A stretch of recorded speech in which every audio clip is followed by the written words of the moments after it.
आप सभी शिव भक्तों को नमस्कार। स्वागत है अनुकरणीय सनातन पर। आज मैं आपको शुक्र प्रदोष व्रत की 2 कथाएं सुनाने जा रही हूँ। आइए श्रवण करते हैं शुक्र प्रदोष व्रत की कथा। सभी बोले ओम श्री गणेशाय नमः। भगवान भोले शंकर जी की जय। देवी माँ पार्वती जी की जय। बहुत पुराने समय की बात है। एक नगर में 3 मित्र रहा करते थे। उनमें बहुत ही घनिष्ठ मित्रता थी। उनमें एक राजा का पुत्र, दूसरा ब्राह्मण का और तीसरा एक सेठ का पुत्र था। राजा और ब्राह्मण के पुत्रों का विवाह हो चुका था। उनकी पत्नियां उनके साथ रहा करती थी, किंतु सेठ के पुत्र का विवाह तो हो गया था, लेकिन अभी गौना नहीं हुआ था। एक दिन तीनों मित्र आपस में स्त्रियों के बारे में बहस कर रहे थे। ब्राह्मण पुत्र ने स्त्रियों की प्रशंसा करते हुए कहा कि नारीहीन घर भूतों का डेरा होता है। सेठ पुत्र ने जब यह बात सुनी तो उसने मन ही मन ठान लिया कि वह अपनी पत्नी को गौना कराकर अपने घर ले आएगा। फिर वह अपने पिता के पास गया। उसने अपने माता पिता को अपनी इच्छा बताई। माता पिता ने अपने बेटे से कहा कि उसकी कुंडली में शुक्र देवता अभी अस्त हुए हैं। ऐसे में इस समय बहु बेटियों को उनके घर से विदा कर लाना शुभ नहीं माना जाता, इसलिए शुक्र उदय होने के बाद ही अपनी पत्नी को उनके घर से गौना करके विदा कर लाना। लेकिन अपनी हट के चलते सेठ पुत्र टस से मस नहीं हुआ और अपनी ससुराल जा पहुंचा। उसने अपनी इच्छा अपने सास ससुर को बताई। सास ससुर ने उसे समझाने का बड़ा ही प्रयत्न किया, लेकिन वह नहीं माना। इसलिए उन्होंने अपनी कन्या को उसके साथ विदा करने का निश्चय किया। ससुराल से विदा होकर दोनों पति पत्नी बाहर निकले ही थे कि उनकी बैलगाड़ी का पहिया टूट गया और एक बैल की टांग टूट गई।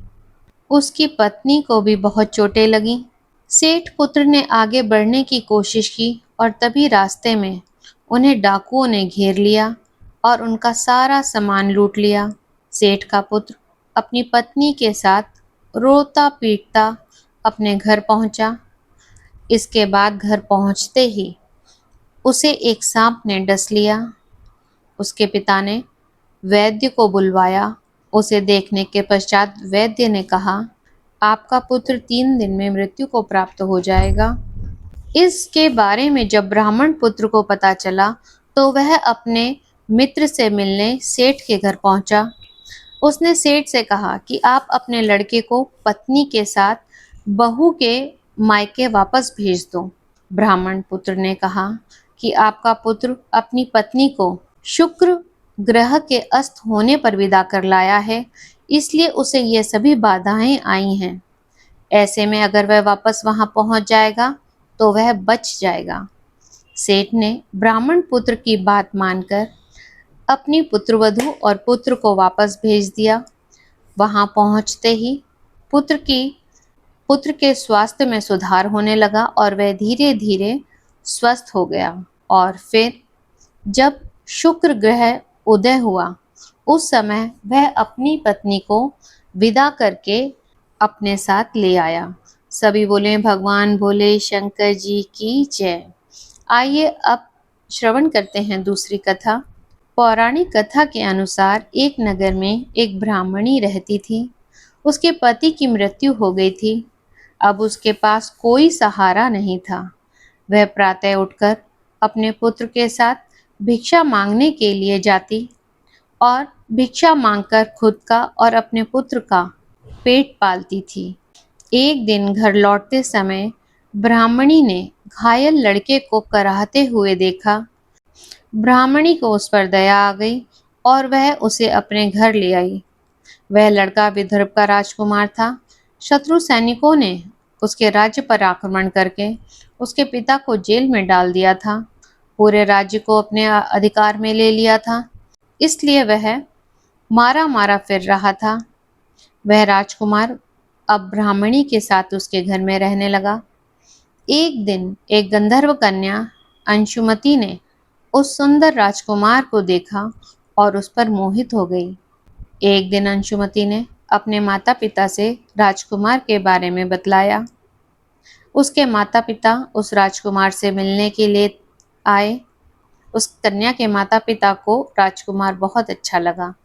कुछ दिनों पश्चात भगवान शंकर भगवान ने अंशुमति के माता पिता को स्वप्न में कहा कि राजकुमार और अंशुमति का विवाह कर दिया जाए, और ऐसा ही हुआ।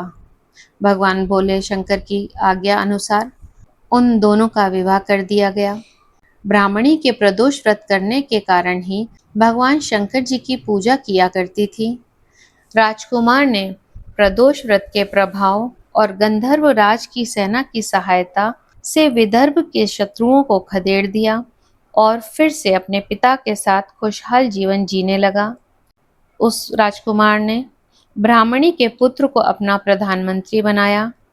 धार्मिक मान्यता है कि जैसे ब्राह्मणी के प्रदोष व्रत रखने और भगवान शिव जी की पूजा करने से उसके दिन बदले, ठीक वैसे ही भगवान शंकर जी अपने समस्त भक्त जनों के दिन बदलते हैं।